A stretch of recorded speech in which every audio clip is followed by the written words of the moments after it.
Hello, 92greenz34 here. We have another beer strategy to show you guys. I got Logan's Farm here. We figured this here out, and this is going to be something I'd like to show you guys. It's how to shotgun a beer.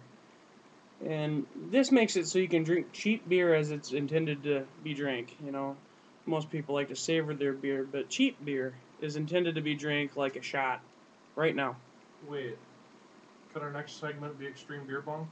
perhaps.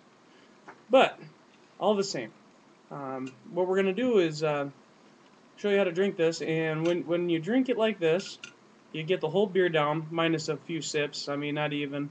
It's you usually have a little bit left over. That's your swill that would have been there anyway. So that nobody likes to drink anyhow. I mean, it's cheap beer. We get more of it. But it'll drink 98% of the can in just a few seconds. It works great. So for this technique, what you want to do is you want to find your pop tab and you want to face it away from you. And you want to get it pried up so you can get your fingernail underneath it, like such. See that? Okay. We'll let Logan do the same. Now it's important you don't open it or crack it at all. You want it just completely sealed, but just so your finger is in that ready to fire position. That's the shotgun after all. Then, with the beer angled, see how the front is like that? Got to keep your tab down and the back end up. And you want to keep it at an upward angle like that, so when you open her up that you don't lose any beer.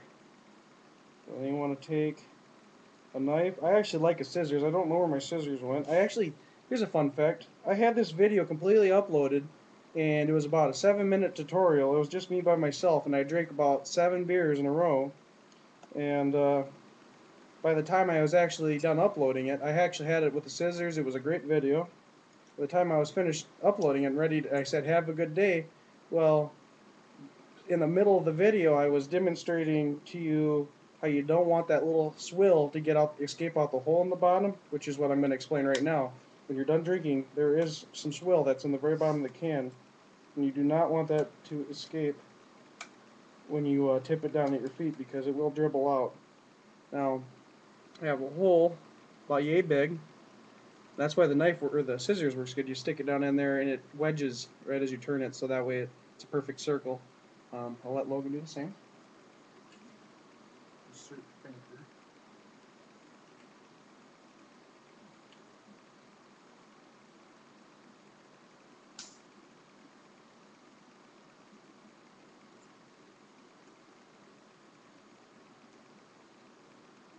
You want this hole to be as large as you can get it while still being able to keep your mouth around it. I mean, if you got it too small, it takes longer to drink. So the bigger the hole, the better. But don't make it too big to where it leaks all over and wasting beer. So once you're at this stage, you're ready to fire. What you want to do is put it up to your lip and tip it back. And well, some people, I'm not going to do it yet, but some people prefer to seal their mouth around it this way, then turn the can a 90-degree angle. I don't have any problem just sealing it straight up.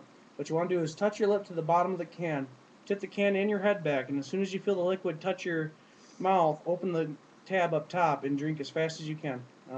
So there ain't really no way of talking while I'm doing it, but it's only a few seconds anyway, so hopefully you guys can see kind of what me and Logan are doing. So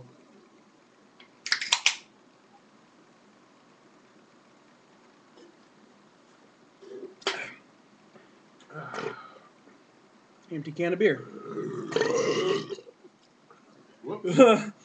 I caught it, don't worry. Yeah, so it gets a little turbulent in your tummy tum, but it made that beer taste just delicious. That CO2 kind of builds up down there, has to come back up. Yeah, they build up, but just so you know, I'm not gonna spill on my can or my computer this time. But when you tip the can forward, you do have just a I don't know, little drop left in the bottom of the can. But I really have to clean up this suds that I burped up all over my hand. We'll let Logan talk with you for a minute. Well, hey everybody.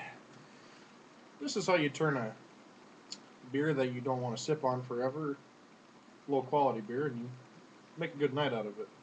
Say you got a 6-pack of your low quality cheap beer that you don't want. Crack them open like this. 12-pack, because you can't do it with bottles.